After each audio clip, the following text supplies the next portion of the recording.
Generally, when we take a chord, let's look at a C major chord. That has 3 ingredients. It's got a C, an E, and a G. This is the root, this is the third, and this is the fifth of the chord. We've got root position, which means the root is in the bottom. So it goes root, third, fifth. If you imagine the notes all stacked up on top of each other, then the C would be the lowest sounding note, the E would be the next note, and the G would be the next note. So that would give us the root position chord, C, E, G. But sometimes we can mix these up. It's really simple. All we do is then for the next one, instead of starting on the root, we're going to start on the third. So we get the third, the fifth, and we chuck the root up there. And in doing so, what we've done is we've inverted it. And that's why it's called an inversion. And we end up with the E here, the G here, and then the C here. So you can see it's still the same 3 ingredients that we've got there. Same ingredients, but because we've done this, we've inverted it. And that is the first inversion. But we haven't used all of those chord notes up yet. So if we take the fifth there, there's the fifth, and then what we're going to do is we're going to put the root here and put the third here. So we've got the C and the E there. As you see, we've got the same notes, but they're in a different order. Because we've inverted this for a second time, guess what? This is called the second inversion.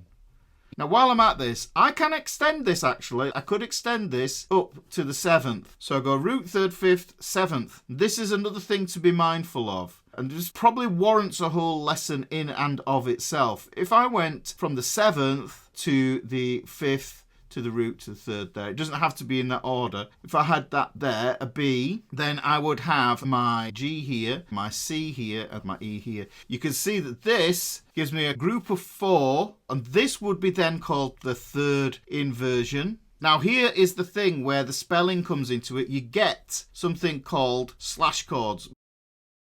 C, like that. That is a root position chord. Hopefully that makes sense. Now what you might see is you get C, then you get slash, and it might say E. And that information there is telling you it's got chord, and then you've got this note in the bass. Well, if you remember, this note is in our bass, C slash E. So this is C in first inversion. So that's all it means. You play a C with an E in the bass. That's all it means. Personally, I don't like that sound from a C shape because you end up with a minor 6th going from the E string to the A string. Let me play you. So I've got an open E string here to this note here. If you listen, we get a minor 6th. And if we remember from intervals last week,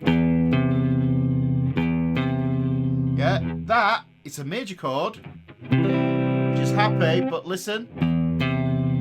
Yeah, we've got a dissonant interval. It kind of works, but you may see this one here, C slash G. Well, look, that's telling us that this is a C chord, but with a G in the bass. So that's going to be a root position, that's going to be first inversion, and that's going to be second inversion. There's a C chord, so you can see the C, and then what I do is I put a G in the bass, and this means we can play this way of playing a C, which is nice because it plays all 6 strings. Listen, I'm playing all 6 strings here. Root position, first inversion, including the thick E string. There we get that second inversion there. Now I like this version because if we take this C here, we've essentially got what looks like an E shape here, and it actually is, look, 5R3. Yeah? Yeah? So I like this shape. I like these chords. These are forgotten shapes here. I will play these.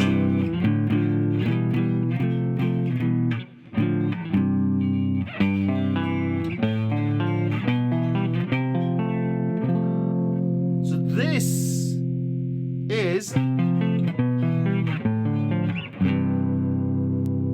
super useful. That's still a C major, but it's in second inversion. Yeah? This is a D minor in second inversion. The long and short of it is, with a slash chord, it's chord with bass. You can put whatever you want in there. So the thing is, you could play a C with any note, really. And you could do this here, so you could have C major 7 slash B. That would tell you that it is the third inversion of C major 7 with the B in the bass. You could play any other note that doesn't have to belong to the chord, but 8 out of 10 times it belongs to the chord. It's part of the chord.